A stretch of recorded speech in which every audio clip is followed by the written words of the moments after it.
ಸ್ನೇಹಿತರೆ, ಚರಿತ್ರೆ ಮತ್ತೊಂದು ವಿಡಿಯೋಗೆ ನಿಮಗೆಲ್ಲ ಪ್ರೀತಿಯ ಸ್ವಾಗತ. ಸಮಯಕ್ಕೆ ತಕ್ಕ ಹಾಗೆ ಎಲ್ಲರೂ ಬದಲಾಗ್ತಾರೆ. ಇದಕ್ಕೆ ಬೆಸ್ಟ್ ಎಕ್ಸಾಂಪಲ್ ಅಂದರೆ ಅದು ಅಮೆರಿಕ ಭಾರತವನ್ನ ಹೆದರಿಸಿ ಬೆದರಿಸಿ ತನ್ನ ಹಾದಿಗೆ ಕರೆದುಕೊಂಡು ಬರೋದಕ್ಕೆ ದೊಡ್ಡ ಮಟ್ಟದ ಪ್ರಯತ್ನ ಮಾಡಿತ್ತು. ಆದರೆ ಅಮೆರಿಕ ಏನೇ ಮಾಡಿದ್ರೂ ಭಾರತ ಮಾತ್ರ ಬಗ್ಗಲೇ ಇಲ್ಲ. ಹೀಗಾಗಿ ಅಮೆರಿಕ ಈಗ ಬೇರೆ ರೂಟ್ ಹಿಡಿದಿದೆ. ಭಾರತವನ್ನ ದೂರ ಮಾಡೋದ್ರ ಬದಲು ಹತ್ತಿರವಾಗೋದಕ್ಕೆ ಪ್ರಯತ್ನ ಪಡ್ತಾ ಇದೆ.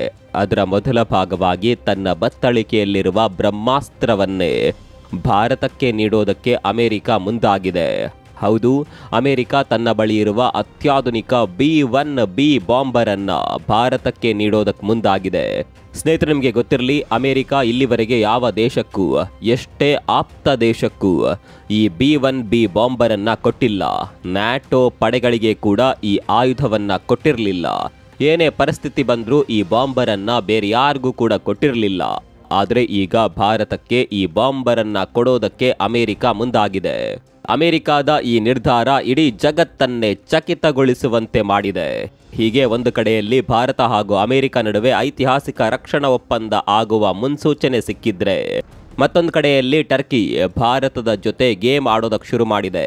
ಅಮೆರಿಕದಿಂದ ಭಾರತ ಅಪಾಚೆ ಹೆಲಿಕಾಪ್ಟರ್ಗಳನ್ನು ತರಿಸ್ತಾ ಇತ್ತು. ಇದನ್ನ ಟರ್ಕಿ ಈಗ ಬ್ಲಾಕ್ ಮಾಡಿದೆ. ತನ್ನ ಏರ್ ಸ್ಪೇಸ್ನಲ್ಲಿ ಭಾರತಕ್ಕೆ ಯಾವುದೇ ರಕ್ಷಣಾ ಉಪಕರಣಗಳು ಹೋಗಬಾರದು ಅಂತ ತಡೆ ಹಿಡಿದಿದೆ. ಅಷ್ಟಕ್ಕೂ ಟರ್ಕಿ ಇಂಥದ್ದೊಂದು ಕುತಂತ್ರ ಬುದ್ಧಿ ತೋರಿಸಿದ್ದು ಯಾಕೆ? ಅಮೆರಿಕ ಭಾರತಕ್ಕೆ B-1B ಬಾಂಬರ್ ಅನ್ನ ಕೊಡೋದಕ್ಕೆ ನಿರ್ಧಾರ ಮಾಡಿದ ಹಿಂದಿನ ಕಾರಣವೇನು?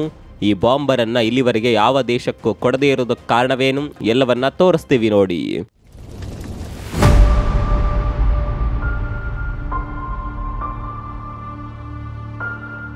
ಅಮೆರಿಕ ಭಾರತವನ್ನ ಹೇಗಾದ್ರೂ ಮಾಡಿ ಬಗ್ಗಿಸಬೇಕು ಅಂತ ಏನೇನೋ ಪ್ರಯತ್ನಗಳನ್ನ ಮಾಡ್ತು. ತೆರಿಗೆ ದಾಳಿ ಮಾಡಿ ಬೇರೆ ದೇಶಗಳನ್ನ ಒಗ್ಗೂಡಿಸಿ ಏನೇ ಮಾಡಿದ್ರು ಭಾರತ ಮಾತ್ರ ಬಗ್ಲೇ ಇಲ್ಲ. ಹಾಗಂತ ಭಾರತವನ್ನ ಕಳೆದುಕೊಳ್ಳೋದಕ್ಕೆ ಕೂಡ ಅಮೆರಿಕಾಗೆ ಇಷ್ಟವಿಲ್ಲ. ಭಾರತ ತನ್ನ ಜೊತೆ ಇಲ್ಲದೆ ಹೋದ್ರೆ ನಷ್ಟವಾಗೋದು ತನ್ಗೆ ಅನ್ನೋದು ಅಮೆರಿಕಕ್ಕೆ ಚೆನ್ನಾಗಿಯೇ ಗೊತ್ತಿದೆ. ಇದೇ ಕಾರಣಕ್ಕಾಗಿ ಈಗ ಅಮೆರಿಕ ಭಾರತದ ಹಾದಿಗೆ ಬಂದು ಬಿಟ್ಟಿದೆ. ದೂರವಾಗ್ತಾ ಇರುವ ಭಾರತವನ್ನ ಹೇಗಾದ್ರೂ ಮಾಡಿ ಹತ್ತಿರ ಮಾಡಿಕೊಳ್ಳಲೇಬೇಕು ಅನ್ನುವ ಕಾರಣಕ್ಕಾಗಿ ಅಮೆರಿಕ ತನ್ನ ಬಳಿ ಇರುವ ದೊಡ್ಡ ಅಸ್ತ್ರವನ್ನೇ ಭಾರತಕ್ಕೆ ನೀಡೋದಕ್ಕೆ ಮುಂದಾಗಿದೆ. ಈ ಬಗ್ಗೆ ಹೇಳ್ತೀವಿ. ಅದಕ್ಕೂ ಮೊದಲು ಭಾರತ ಲಡಾಖ್ನಲ್ಲಿ ನಿರ್ಮಿಸಿರುವ ವಾಯುನೆಲೆಯ ಬಗ್ಗೆ ನಿಮಗೆ ಗೊತ್ತಿರಬೇಕು. ಲಡಾಖ್ನಲ್ಲಿ ಭಾರತದ ಅತಿ ಎತ್ತರದ ವಾಯುನೆಲೆ ನಿರ್ಮಾಣವಾಗಿದೆ. 1371 ಅಡಿ ಎತ್ತರದಲ್ಲಿರುವ ಈ ವಾಯುನೆಲೆಗೆ ನಿಯೋಮ್ ಅನ್ನುವ ಹೆಸರನ್ನ ಇಡಲಾಗಿದೆ. ಇಂಟ್ರೆಸ್ಟಿಂಗ್ ಸಂಗತಿ ಅಂದ್ರೆ ಈ ವಾಯುನೆಲೆ ಭಾರತ ಹಾಗೂ ಚೀನಾ ಗಡಿಯಿಂದ ಕೇವಲ 35 ಕಿಲೋಮೀಟರ್ ದೂರದಲ್ಲಿದೆ. ಅಲ್ಲಿಗೆ ಚೀನಾವನ್ನ ಎದುರಿಸೋದಕ್ಕೆ ಭಾರತ ಸರಿಯಾದ ವೇದಿಕೆಯನ್ನೇ ಸಜ್ಜುಗೊಳಿಸಿದೆ. ಹಾಗಂತ ಇದು ಸಾಮಾನ್ಯ ವಾಯುನೆಲೆ ಅಂತ ಅಂದುಕೊಳ್ಳಬೇಡಿ. ಭಾರತದ ಘಟಾನುಘಟಿ ಯುದ್ಧ ವಿಮಾನಗಳನ್ನೇ ಇಲ್ಲಿ ನಿಯೋಜನೆ ಮಾಡಬಹುದು. ಚೀನಾ ಸ್ವಲ್ಪ ಕಿರಿಕ್ ಮಾಡಿದ್ರೂ ಕಣ್ಣು ಮುಚ್ಚಿ ತೆರೆಯೋದ್ರೊಳಗೆ ತಿರುಗೇಟು ಕೊಡೋದಕ್ಕೆ ಈ ವಾಯುನೆಲೆಯನ್ನ ಬಳಸಿಕೊಳ್ಳಬಹುದು. ಭಾರತ ಇಂಥದ್ದೊಂದು ವಾಯುನೆಲೆ ನಿರ್ಮಾಣ ಮಾಡ್ತಾ ಇದ್ದಂತೆ ಚೀನಾಗೆ ಟೆನ್ಷನ್ ಶುರುವಾಗಿದೆ. ಇಲ್ಲಿವರೆಗೆ ಗಡಿಯಲ್ಲಿ ತಂಟೆ ಮಾಡ್ತಾ ಇದ್ದ ಚೀನಾಗೆ ಇನ್ಮುಂದೆ ಹಾಗೆ ಮಾಡೋದಕ್ಕೆ ಸಾಧ್ಯವೇ ಇಲ್ಲ. ಮಾಡಿದ್ರೆ ಅದಕ್ಕೆ ತಕ್ಕ ತಿರುಗೇಟನ್ನ ಎದುರಿಸಬೇಕಾಗುತ್ತೆ. ಹೀಗೆ ಒಂದು ಕಡೆಯಲ್ಲಿ ಭಾರತ ಚೀನಾವನ್ನ ಎದುರಿಸೋದಕ್ಕೆ ರಣರಂಗವನ್ನ ತಯಾರು ಮಾಡಿದರೆ, ಅತ್ತ ಅಮೆರಿಕ ಭಾರತಕ್ಕೆ ದೊಡ್ಡ ಅಸ್ತ್ರವನ್ನ ಕೊಡೋದಕ್ಕೆ ಮುಂದಾಗಿದೆ. ನಾವು ಆರಂಭದಲ್ಲೇ ಹೇಳಿದಂತೆ ಇಲ್ಲಿವರೆಗೆ ಯಾವ ದೇಶಕ್ಕೂ ಕೊಡದಿರುವಂತಹ B-1B ಬಾಂಬರ್ ಅನ್ನ ಭಾರತಕ್ಕೆ ಕೊಡೋದಕ್ಕೆ ಅಮೆರಿಕ ಮುಂದಾಗಿದೆ. ಈಗ ನೀವು ಕೇಳಬಹುದು, ಇದ್ದಕ್ಕಿದ್ದ ಹಾಗೆ ಅಮೆರಿಕ ಇಂಥದ್ದೊಂದು ನಿರ್ಧಾರ ತೆಗೆದುಕೊಂಡಿದ್ಯಾಕೆ? ಅದು ಕೂಡ ಇಲ್ಲಿವರೆಗೆ ನ್ಯಾಟೋ ಪಡೆಗಳಿಗೆ ಕೊಡದಿರುವಂತಹ ಬಾಂಬರ್ ಅನ್ನ ಅಮೆರಿಕ ಯಾಕೆ ಭಾರತಕ್ಕೆ ಕೊಡ್ತಾ ಇದೆ ಅಂತ ಕೇಳಿದ್ರೆ ಉತ್ತರ ಮತ್ತದೇ ಚೀನಾ.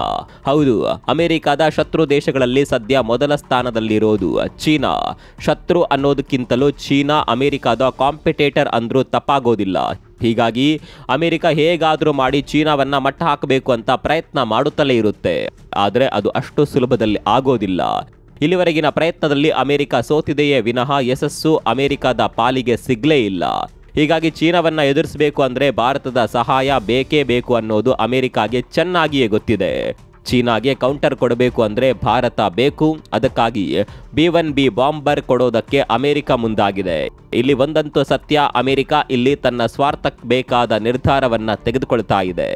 ಆರ್ಥಿಕವಾಗಿ ನೋಡಿದರೆ ಭಾರತ ಅಮೆರಿಕದ ಕಾಂಪಿಟೇಟರ್ ಆಗಿ ಬೆಳೀತಾ ಇದೆ. ಹೀಗಾಗಿ ಅಮೆರಿಕ ಭಾರತದ ಮೇಲೆ ತೆರಿಗೆ ಹಾಕಿ ಏನೇನೋ ಮಾಡೋದಕ್ಕೆ ನೋಡ್ತು. ಆದರೆ ರಕ್ಷಣಾ ವಿಚಾರದಲ್ಲಿ ನೋಡಿದರೆ ಅಮೆರಿಕಾಗೆ ಭಾರತ ಬೇಕೇ ಬೇಕು. ಹೀಗಾಗಿ ರಕ್ಷಣಾ ಒಪ್ಪಂದಗಳನ್ನು ಮಾಡಿಕೊಳ್ಳೋದಕ್ಕೆ ಸ್ವತಃ ತಾನೇ ಮುಂದೆ ಬರ್ತಾ ಇದೆ. ಅದರಲ್ಲೂ ಅಮೆರಿಕಾಗೆ ಮತ್ತೊಂದು ಭಯ ಇದೆ. ಭಾರತ ಹಾಗೂ ರಷ್ಯಾದ ಜೊತೆ ಒಪ್ಪಂದ ನಡೆದು ಬಿಟ್ರೆ ಭಾರತ, ಚೀನಾ, ರಷ್ಯಾ ಈ 3 ದೇಶಗಳು ಒಂದಾಗ್ಬಿಡ್ತಾವೆ. ಆ ಸಂದರ್ಭದಲ್ಲಿ ಅಮೆರಿಕಾಗೆ ದೊಡ್ಡ ಮಟ್ಟದಲ್ಲಿ ಹೊಡೆತ ಬೀಳಬಹುದು. ಹೀಗಾಗಿ ಭಾರತವನ್ನ ಮೊದಲೇ ಅಪ್ರೋಚ್ ಮಾಡಿದ್ರೆ ಒಳ್ಳೆಯದು ಅನ್ನೋದು ಅಮೆರಿಕಾದ ಪ್ಲಾನಿಂಗ್. ಸ್ನೇಹಿತರೆ, ನಿಮಗೆ ಗೊತ್ತಿರಲಿ, B-1B ಬಾಂಬರ್ ಭಾರತಕ್ಕೆ ಬಂದಿಳಿದು ಕೂಡ ಆಗಿದೆ. ಹಾಗಂತ ಒಪ್ಪಂದ ಆಗಿದೆ ಅಂತ ಅಂದುಕೊಳ್ಳಬೇಡಿ. ಯುದ್ಧಾಭ್ಯಾಸಕ್ಕಾಗಿ ಈ ಬಾಂಬರ್ ಭಾರತಕ್ಕೆ ಬಂದಿದೆ. ಈ ಹಿಂದೆ ಕೂಡ ಈ ಬಾಂಬರ್ ಭಾರತಕ್ಕೆ ಹಲವು ಸಲ ಬಂದಿತ್ತು. ಅಂದ ಹಾಗೆ ಇದಕ್ಕೆ ಹೈ ಆಲ್ಟಿಟ್ಯೂಡ್ನಲ್ಲಿ ಹಾರುವ ಸಾಮರ್ಥ್ಯ ಇದೆ. ಇನ್ನು ಗಂಟೆಗೆ 1500 ಕಿಲೋಮೀಟರ್ ವೇಗದಲ್ಲಿ ಇದು ಹಾರಬಲ್ಲದು. ಹೀಗೆ ಶಕ್ತಿಶಾಲಿಯಾಗಿರುವ ಬಾಂಬರ್ ಅನ್ನ ಈಗ ಅಮೆರಿಕ ಭಾರತಕ್ಕೆ ಕೊಡೋದಕ್ಕೆ ಮುಂದಾಗಿದೆ. ಆದರೆ ಭಾರತ ಈ ವಿಚಾರದಲ್ಲಿ ಅಮೆರಿಕದ ಜೊತೆ ಒಪ್ಪಂದ ಮಾಡಿಕೊಳ್ಳುತ್ತಾ ಅನ್ನೋದನ್ನ ಮಾತ್ರ ಕಾದು ನೋಡಬೇಕು. ಹಾಗಂತ ಭಾರತ ಈ ವಿಚಾರದ ಬಗ್ಗೆ ಏಕಾಏಕಿ ನಿರ್ಧಾರಗಳನ್ನ ತೆಗೆದುಕೊಳ್ಳೋದಕ್ಕೆ ಹೋಗೋದಿಲ್ಲ. ತುಂಬಾ ಯೋಚನೆ ಮಾಡಿಯೇ ನಿರ್ಧಾರಗಳನ್ನ ತೆಗೆದುಕೊಳ್ಳುತ್ತೆ. ಅದು ಕೂಡ ಅಮೆರಿಕದ ಜೊತೆ ಡೀಲ್ ಮಾಡಿಕೊಳ್ಳುವಾಗ ಕೇರ್ಫುಲ್ ಆಗಿಯೇ ಇರಬೇಕು. ಇನ್ನು ಭಾರತ ಹಾಗೂ ಅಮೆರಿಕ ನಡುವಿನ ರಕ್ಷಣಾ ಒಪ್ಪಂದದ ವಿಚಾರದಲ್ಲಿ ಟರ್ಕಿ ಅಡ್ಡ ಬಂದು ಬಿಟ್ಟಿದೆ. ಹಾಗಂತ B-1B ಬಾಂಬರ್ನ ವಿಚಾರ ಅಂತ ಅಂದುಕೊಳ್ಳಬೇಡಿ. ಇದು ಹಳೆ ವಿಚಾರ. ಭಾರತ ಅಮೆರಿಕದ ಜೊತೆಗೆ ಅಪಾಚೆ ಹೆಲಿಕಾಪ್ಟರ್ ವಿಚಾರವಾಗಿ ಒಪ್ಪಂದ ಮಾಡಿಕೊಂಡಿತ್ತು. 2020ರಲ್ಲೇ ಅಪಾಚೆ ಹೆಲಿಕಾಪ್ಟರ್ ವಿಚಾರವಾಗಿ ಅಮೆರಿಕದ ಜೊತೆ ಒಪ್ಪಂದವಾಗಿತ್ತು. ಅಮೆರಿಕದ ಕಂಪನಿ ಬೋಯಿಂಗ್ ಜೊತೆ $600 ಮಿಲಿಯನ್ ಒಪ್ಪಂದ ಮಾಡಿಕೊಂಡು ಭಾರತ 6 ಅಪಾಚೆ ಹೆಲಿಕಾಪ್ಟರ್ಗಳ ಖರೀದಿಗೆ ಆರ್ಡರ್ ಕೊಟ್ಟಿತ್ತು. 2024ರಲ್ಲಿ ನಿಮ್ಮ ಆರ್ಡರನ್ನ ನಾವು ಡೆಲಿವರಿ ಮಾಡ್ತೇವೆ ಅಂತ ಅಮೆರಿಕ ಹೇಳಿತ್ತು. ಈಗ 2025 ಬಂದಿದೆ. ಅಮೆರಿಕ ಅಪಾಚೆ ಹೆಲಿಕಾಪ್ಟರ್ಗಳ ಡೆಲಿವರಿಗೆ ಸ್ವಲ್ಪ ಹೆಚ್ಚಿನ ಸಮಯವನ್ನೇ ತೆಗೆದುಕೊಂಡಿದೆ. ಕೊನೆಗೂ ಈ ಬಾರಿ ಅಪಾಚೆ ಹೆಲಿಕಾಪ್ಟರ್ ಭಾರತಕ್ಕೆ ಡೆಲಿವರಿ ಆಗ್ತಾ ಇತ್ತು. ನಿಮಗೆಲ್ಲ ಗೊತ್ತಿರುವ ಹಾಗೆ ಭಾರತ ಹಾಗೂ ಅಮೆರಿಕದ ನಡುವೆ ತುಂಬಾನೇ ದೂರ ಇದೆ. ಹೀಗಾಗಿ ಅಮೆರಿಕ ಭಾರತಕ್ಕೆ ಹೆಲಿಕಾಪ್ಟರ್ಗಳನ್ನು ಸಾಗಣೆ ಮಾಡಬೇಕು ಅಂದರೆ ಹೆವಿ ಡ್ಯೂಟಿ ಕಾರ್ಗೋ ಪ್ಲೇನ್ಗಳು ಬೇಕು. ಹೀಗಾಗಿ ಬೋಯಿಂಗ್ ಉಕ್ರೇನ್ ಮೂಲದ ಒಂದು ಕಂಪನಿಗೆ ಇದರ ಜವಾಬ್ದಾರಿಯನ್ನು ನೀಡಿತ್ತು. ಭಾರತಕ್ಕೆ ಹೋಗುವ ಅಪಾಚೆ ಹೆಲಿಕಾಪ್ಟರ್ಗಳು ನಮ್ಮಲ್ಲಿ ರೆಡಿ ಇದೆ, ನೀವು ಅದನ್ನ ಡೆಲಿವರಿ ಮಾಡಿ ಬನ್ನಿ ಅಂತ ಹೇಳುತ್ತೆ. ಅಂದ ಹಾಗೆ ಇದರ ಹೆಸರು ಆಂಥೆನೋ ಏರೋಪ್ಲೇನ್. ಈ ಹಿಂದೆ ಕೂಡ ಅಮೆರಿಕದಿಂದ ಹಲವು ರಕ್ಷಣಾ ಉಪಕರಣಗಳನ್ನ ಇದು ಭಾರತಕ್ಕೆ ರವಾನಿಸಿತ್ತು. ಹಾಗಂತ ನೇರವಾಗಿ ಇದು ಅಮೆರಿಕದಿಂದ ಭಾರತಕ್ಕೆ ಬರೋದಿಲ್ಲ. ಅಮೆರಿಕದಿಂದ ಹೊರಟು ಮೊದಲ ಸ್ಟಾಪ್ ಬ್ರಿಟನ್ನಲ್ಲಿರುತ್ತೆ. ಬ್ರಿಟನ್ನಿಂದ ಹೊರಟು ಟರ್ಕಿಗೆ ಬರುತ್ತೆ. ಟರ್ಕಿಯಿಂದ ನಂತರ ಭಾರತಕ್ಕೆ ಬರುತ್ತೆ. ಇದು ಕಾರ್ಗೋ ವಿಮಾನದ ರೂಟ್.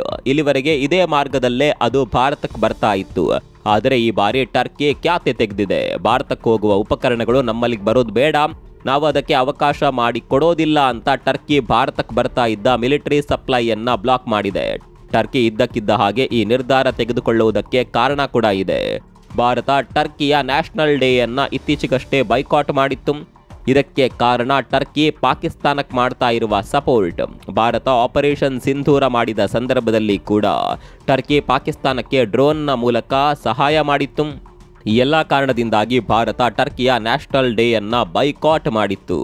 ಇದೇ ಸಿಟ್ಟಿನಲ್ಲಿ ಈಗ ಟರ್ಕಿ ಭಾರತಕ್ಕೆ ಮಿಲಿಟರಿ ಸಪ್ಲೈಯನ್ನ ಬ್ಲಾಕ್ ಮಾಡಿದೆ. ಮುಂದೆ ಭಾರತ ಇದಕ್ಕೆ ಯಾವ ಪರ್ಯಾಯ ಮಾರ್ಗವನ್ನ ಕಂಡುಕೊಳ್ಳುತ್ತೆ ಅನ್ನೋದನ್ನ ಕಾದು ನೋಡಬೇಕು. ಅದೇನೇ ಇರಲಿ, ಅಮೆರಿಕ ಭಾರತಕ್ಕೆ B-1B ಬಾಂಬರ್ ಅನ್ನ ಕೊಡ್ತಾ ಇರುವ ನಿರ್ಧಾರದ ಬಗ್ಗೆ ನಿಮ್ಗೆ ಏನನ್ಸುತ್ತೆ ಕಾಮೆಂಟ್ ಮಾಡಿ.